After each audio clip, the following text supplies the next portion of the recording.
സുഹൃത്തുക്കളെ നമസ്കാരം. കഥകൾ കേൾക്കാനും ആസ്വദിക്കാനും ഏറെ താല്പര്യമുള്ളവരാണ് നാം ഓരോരുത്തരും.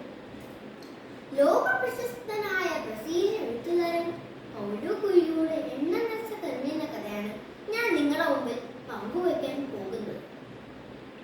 പണ്ട് ഒരു സ്ഥലത്ത് ഒരു കച്ചവടക്കാരനും അദ്ദേഹത്തിന്റെ മകൻ താമസിച്ചിരുന്നു.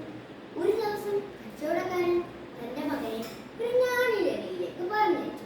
എന്തിനാണെന്നോ? സന്തോഷത്തിന്റെ രഹസ്യം അറിഞ്ഞു വരാൻ. 40 നാൾ മരുഭൂമിയിലൂടെ അലഞ്ഞു നടന്നു. അങ്ങനെ അവന്റെ അച്ഛൻ പറഞ്ഞ ഞാണിയുടെ വാസസ്ഥലം കണ്ടെത്തി. വലിയ കുന്നിൻ മുകളിൽ അതിമനോഹരമായ കൊട്ടാരമായിരുന്നു അത്. അവിടെ പലതരത്തിലുള്ള ആളുകൾ പോകുന്നതും വരുന്നതും അവൻ കണ്ടു. 2 മണിക്കൂറിന് ശേഷം ഞാനി അവന്റെ അരികിലേക്ക് എത്തി. വന്നപാടെ ഞാനി ചോദിച്ചു, നീ സന്തോഷത്തിന്റെ രഹസ്യം കണ്ടെത്താൻ വന്നതാണല്ലേ? അപ്പോഴവൻ അത്ഭുതപ്പെട്ടു പോയി. അവൻ പറയാതെ തന്നെ ഞാനി അത് അറിഞ്ഞിരുന്നു. ഞാനി പറഞ്ഞു, ഞാൻ അല്പം തിരക്കിലാണ്, അതുകൊണ്ട് നിന്നെ കൊട്ടാരം മൊത്തം നന്നായി ചുറ്റിക്കൊണ്ടുവരും. അവൻ പോകാൻ ഇറങ്ങിയപ്പോൾ ഞാനി അവനെ തടഞ്ഞു. ഈ കരണ്ടിയിൽ എഴുതുള്ള എണ്ണയും തുള്ളി പുകകളും നീ സൂക്ഷിക്കണം. കരണ്ടിയും എഴുതുള്ള എണ്ണയുമായി കൊട്ടാരം ചുറ്റിക്കാണാൻ വേണ്ടി വീണ്ടും പറഞ്ഞു. 2 മണിക്കൂറിന് ശേഷം അവൻ ഞാനി എടുത്തു. അപ്പോൾ ഞാനി ചോദിച്ചു, നീ എന്റെ തിരശ്ശീല കണ്ടു? ഇത് തിരശ്ശീല പ്രത്യേകം ചെയ്തെടുത്തതാണത്. നീ എന്റെ ഉദ്യാനം കണ്ടു?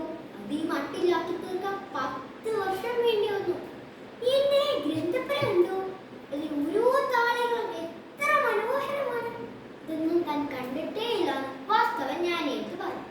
ഞാൻ ഒരവസരം കൂടെ നൽകി. കരണ്ടിയും വെളുത്തുള്ളി എണ്ണയുമായി കൊട്ടാരം ചുറ്റിക്കാണാൻ വീണ്ടും പറഞ്ഞു. 2 മണിക്കൂറിന് ശേഷം ഞാൻ എടുത്തത് കണ്ടതെല്ലാം ഞാൻ എടുത്ത് പറഞ്ഞു. അപ്പോഴാണ് ഞാനിവിടെ ചോദ്യം വന്നത്. അല്ല, നിന്റെ കയ്യിലുണ്ടായിരുന്ന ആ കരണ്ടിയിലെ 2 തുള്ളി എണ്ണ എവിടെ? അപ്പോഴാണ് അതവൻ ശ്രദ്ധിക്കുന്നത്. അവിടെ കയ്യിലുണ്ടായിരുന്ന ആ കരണ്ടിയിലെ 2 തുള്ളി എണ്ണ നഷ്ടമായിരുന്നു. ഞാനി പറഞ്ഞു, നീ പഠിച്ചിരിക്കേണ്ട ഒറ്റ പാഠമേ ഈ ലോകത്തിലെ സുഖങ്ങളും സൗഭാഗ്യങ്ങളും